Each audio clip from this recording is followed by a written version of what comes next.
Hey, what's up, guys? Here to talk to y'all about UFC 271, which is happening in Houston, Texas. The UFC is coming back to the Lone Star State for the rematch between Israel Adesanya and Robert Whittaker for the Middleweight Championship title of the world. Also, I'm super hyped up because I have a match coming up finally in March 12th in Big Spring, Texas at the Warlord Invitational 8. So, hoping to make some big things happen. But other than that, let's go ahead and get into this card. So, UFC 271 has some promising fights in it. We have Derrick versus Jared Cannonier at the middleweight division. And then we have an all-time fan favorite banger happening between Derrick the Black Beast Lewis, between Ty, the Chewy man himself, Tuivasa. Now, this fight kind of came out of nowhere, but I'm super excited to see it because we both know exactly what these guys are going to bring to the table. We want to see two heavyweight bangers go absolutely nuts and try to knock the crap out of each other. So that's exactly what I'm expecting to see, but I think a few things are being overlooked. One of the things is Derrick Lewis's athleticism. So I don't think Derrick Lewis gets as much credit as he should when it comes to how athletic that guy is. I mean, he's the one to throw high kicks. He's not afraid to get airborne. He's not afraid to take risk. And even in his weaknesses, which is obviously getting him on the mat,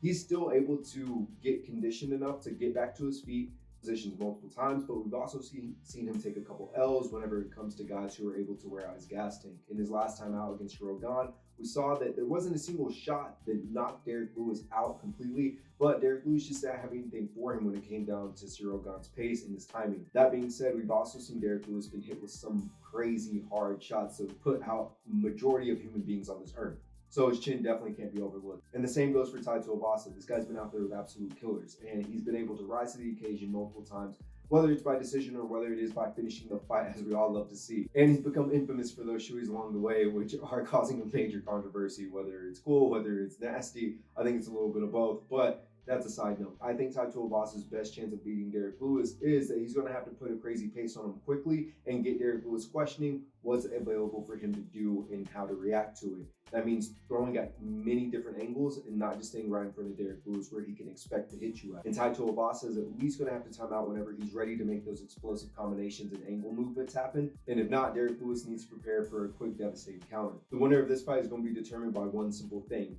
Whoever can get their opponent to take a step back first is going to win that fight.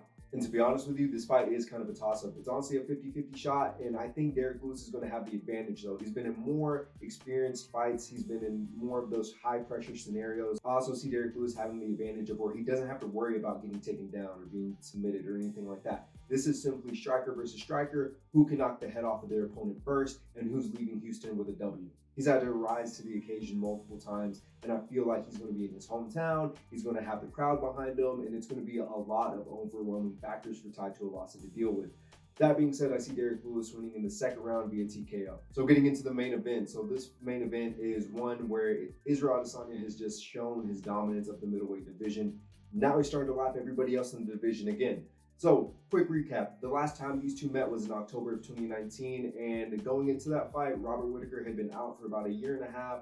I believe it was due to an injury, and meanwhile, Adesanya had been skyrocketing through the middleweight division, taking on opponents like Anderson Silva, Kevin Gastelum, and becoming the interim champion while the champion, Robert Whittaker, was away. The big storyline, or I guess stigma going into that fight, was that Israel Adesanya didn't have knockout power, and that Robert Whittaker was going to go in there, steamroll right through him, and put on a dominant performance that Israel Adesanya wasn't going to be ready to take on the durability and the power that Robert Whittaker presented. But ultimately, the argument was vanquished pretty quickly because at the end of the first round, Israel Adesanya basically knocked out Robert Whittaker once, and he was saved by the bell. Whittaker was able to get back to his feet, get back to his corner, and came out, and then Israel Adesanya had to knock him out again in the middle of the second round and become the undisputed champion. Throughout the entire fight, honestly, it was a one-sided affair.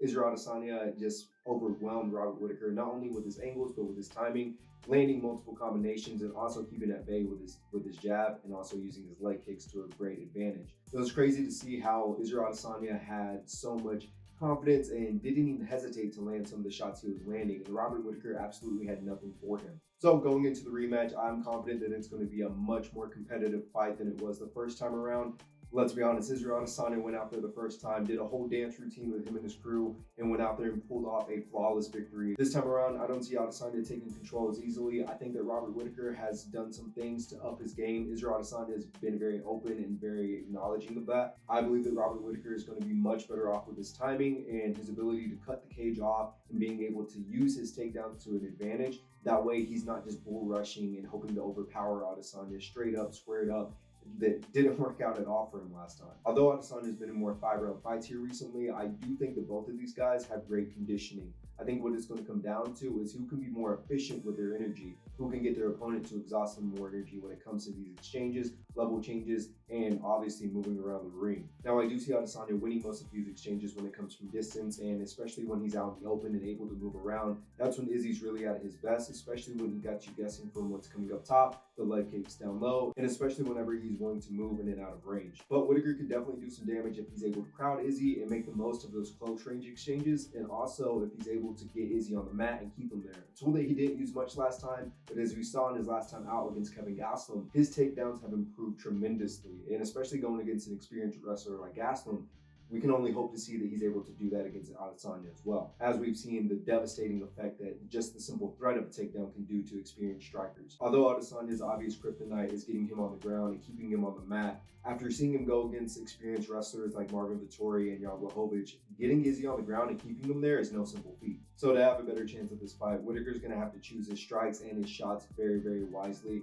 and also watch out for Adesanya's pull hook cross counter. That thing has been so devastating, and it's actually what got him hurt in the first time that these two guys fought. Adesanya was actually able to drop Robert Whittaker with both his left and the right hand, which is pretty much amazing and a dual threat. I can only imagine the mental effect that that's going to have on Robert Whittaker heading into this rematch. I think that Robert Whittaker is definitely going to have the experience and the awareness that Adesanya does have knockout power in his strikes, and that he just can't be able to think that he's going to take his shots and still be able to walk right through him. That being said, Israel Adesanya also has a lot more confidence in his knockout power, which people seemingly seem to doubt in the past. Like I said, it's going to be a much more competitive fight, but Whittaker's going to have to climb a mountain both mentally and physically if he wants to win over Adesanya. Overall, this is definitely my pick for fight of the night. I look for both of these guys to go out there and put on an amazing performance, but I see Israel Adesanya winning third round via TKO and still remaining the middleweight champ. Alright guys, so let me know who you got picked to win on Saturday night. If you haven't yet, please give me a follow on Twitter at Combat Contact for live tweets during the fight,